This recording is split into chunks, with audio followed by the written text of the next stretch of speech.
असा हा लहान रडलेला आवाज आहे। आणि आपण ग्रामीण भागामध्ये आपली म्हैस ज्यावेळेस सुटते त्यावेळेस म्हशीचा आवाज कसा असतो तो म्हशीचा आवाज या ठिकाणी सादर करतोय।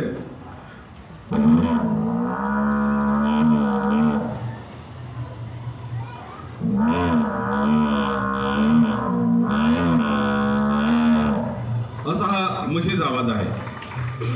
यानंतर आपले अध्यक्ष सन्माननीय अक्षय बाळासाहेब थोरात साहेब हे बारामतीला त्यांच्या टू व्हीलर गाडीवरनं चालले आहेत, तर त्यांच्या टू व्हीलर गाडीचा आवाज बघा।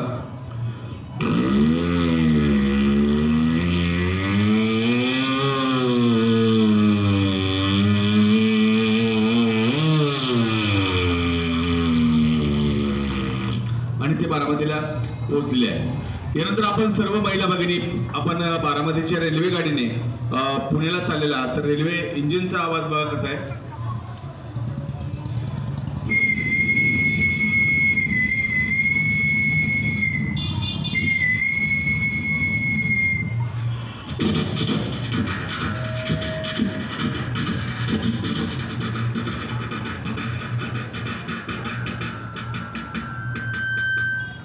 धन्यवाद। यानंतर दादा कोंडके साहेब आजच्या या कार्यक्रमाला या ठिकाणी आलेले आहेत, तर दादा कोंडके साहेबांचा आवाज कसा असेल।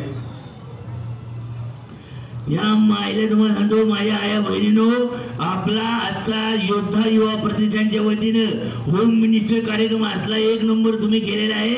आज तुम्हाला सांगतो पैठणी साडी मिळणार आहे तुम्हाला जोरदार टाळ्यामध्ये आपल्या प्रतिष्ठानचं आपण स्वागत करायचं जे आहे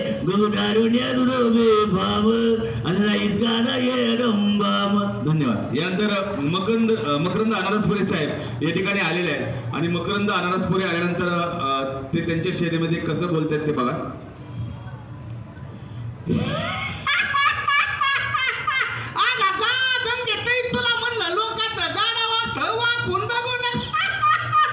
तुम्हाला सांगतो माझ्या आया बहिणीनो, योद्धा युवा प्रतिष्ठानच्या वतीनं आजचा होम मिनिस्टर कार्यक्रम आज का तुम्ही जकाच करणार आहे का